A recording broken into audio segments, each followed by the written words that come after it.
Apa yang berlaku di Indonesia sekarang? Sebab baru-baru ini viral ramai yang berkongsi darurat Indonesia seperti ini.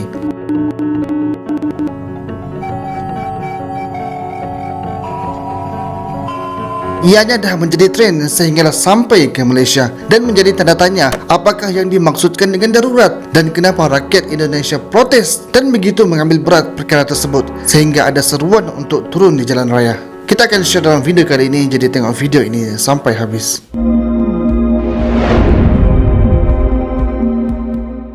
Assalamualaikum warahmatullahi wabarakatuh. Sahabat semua daripada Malaysia, Indonesia, Brunei, apa khabar? Semoga diberikan kesihatan yang berpanjangan dan diberikan kebaikan dunia dan akhirat. Bagi yang belum subscribe, saya Hashim. Bagi yang dah subscribe, terima kasih.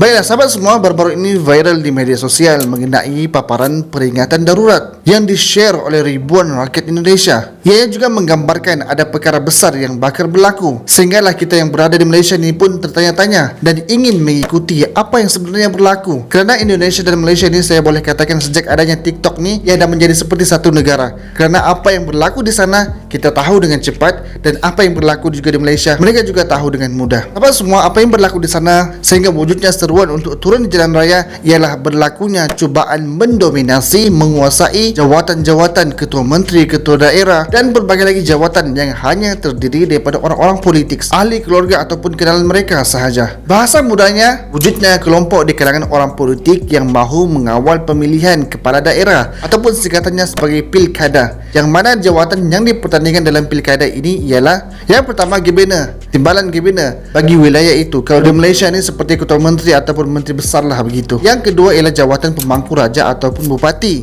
dan timbalan pemangku raja bagi daerah.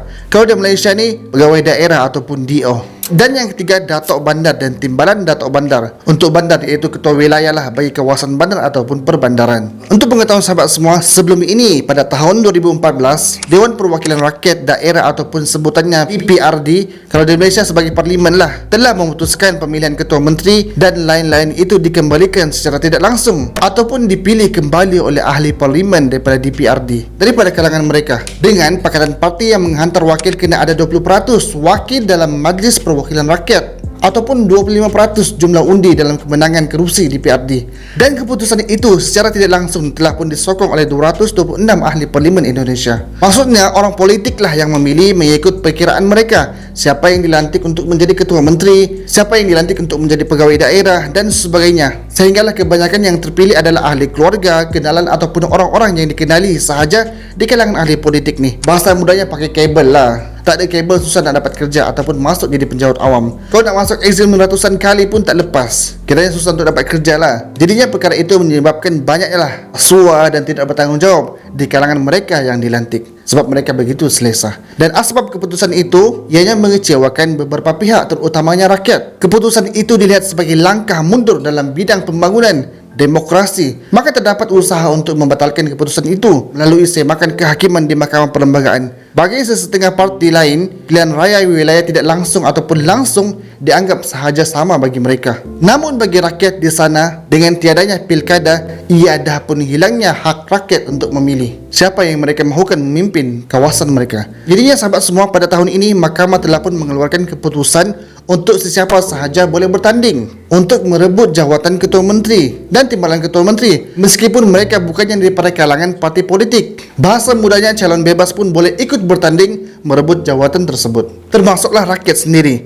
Tidak seperti sebelum ini, hanya ahli politik sahaja yang mempunyai kerusi yang boleh masuk bertanding ataupun mendapat jawatan tersebut. Dan yang menjadi isu dan juga mengundang kemarahan rakyat di sana ialah adanya cubaan daripada orang-orang politik ini untuk mencabar dan membuat semakan semula undang-undang untuk membatalkan keputusan Mahkamah Perlembagaan. Kerana keputusan terbaru ini dianggap mengejutkan dalam situasi politik Indonesia, mana ianya membolehkan Anies Baswedan, iaitu calon presiden Indonesia dan bekas Gubernur Jakarta, boleh ada peluang untuk bertanding ataupun sesiapa pun boleh masuk bertanding. Itu yang membuatkan orang politik ini tidak senang duduk. Jadinya situasi sekarang ni, rakyat Indonesia menyokong perubahan ini. Sebabnya akan lebih ramai calon bebas boleh bertanding sebagai ketua menteri ataupun wakil daerah, berbanding sebelum ini kena mempunyai jumlah kerusi tertentu di DPRD supaya boleh bertanding sebagai ketua menteri dan sebagainya. Jadinya atas tindakan mahu menggagalkan undang-undang terbaru itu oleh ahli politik yang dah pun memegang jawatan di atas, rakyat di sana tidak berpuas hati dan protes, tidak bersetuju dengan tindakan yang diambil oleh ahli politik tersebut. Sebagaimana hari ini kita nampak amaran rakyat Indonesia agar Parlimen Indonesia ataupun Dewan Perwakilan Rakyat DPR ini tidak bantah keputusan tersebut. Kerana apa yang dilakukan oleh ahli politik itu adalah menidakkan hak rakyat untuk memilih wakil rakyat yang mereka mahukan. Ianya juga menghalang demokrasi di sana.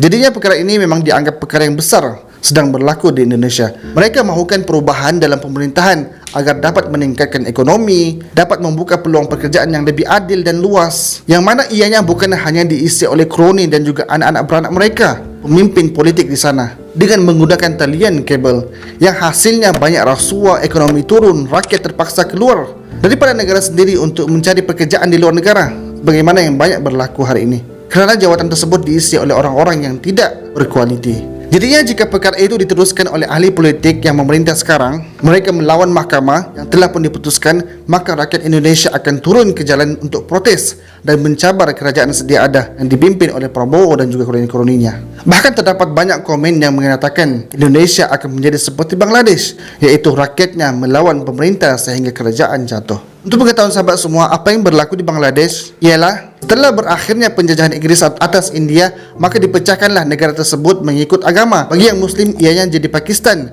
satu di barat dan juga satu di timur. Yang di timur ini adalah Bangladesh. Dipendekkan cerita, mereka melawan dan perang dengan Pakistan, dan akhirnya mereka menang dan merdeka. Dan pejuang perang itulah diangkat sehinggalah diberikan kotak khas 30% bagi waris kemerdekaan dalam bidang pekerjaan. Setelah sekian lama berlalu, ia pun dah ditutup. Tetapi kerajaan Bangladesh baru-baru ini buka kotak itu semula, yang mana membuatkan rakyat tidak berpuas hati, dan terjadinya lah pertumbungan antara rakyat dan kerajaan yang akibatnya negara rosak dan adanya korban. Puncanya juga adalah disebabkan ekonomi, rendahnya ekonomi dan kurangnya pekerjaan di sana. Jadinya apa yang berlaku di Indonesia ini dianggap besarlah oleh rakyat di sana dan akan memberi ancaman untuk turun ke jalan kalau ahli politik masih lagi meneruskan hasrat mereka. Kerana ianya begitu penting untuk menentukan hala tuju sesebuah kerajaan. Apa yang kita boleh ucapkan sebagai jiran ialah semoga perkara ini tidak berlaku berpanjangan. Kerana kalau wujudnya protes sehingga membesar dan berlarutan, ia akan membuat negara tersebut rosak dan mendapat kerugian,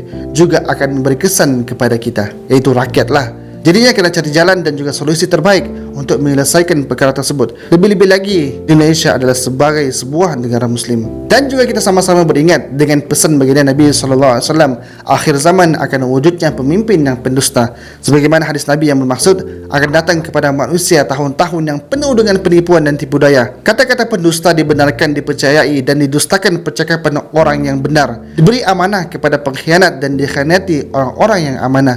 Kemudian akan berkata-katalah golongan Al-Ruwaibidah. Baginda ditanya, siapakah golongan Al-Ruwaibidah? Maka baginda Nabi SAW menjawab, orang yang bodoh lagi fasik berbicara, mengurus berkaitan perkara umum yang besar. Jadinya akhir zaman memang akan wujudnya orang-orang yang seperti ini. Saya harapkan semoga semua baik-baik sahaja dan Allah berikan yang terbaik kepada kita. Jadi cukup sekedar itu sahaja. Jika video ini bermanfaat, share sekarang. Wassalamualaikum warahmatullahi wabarakatuh.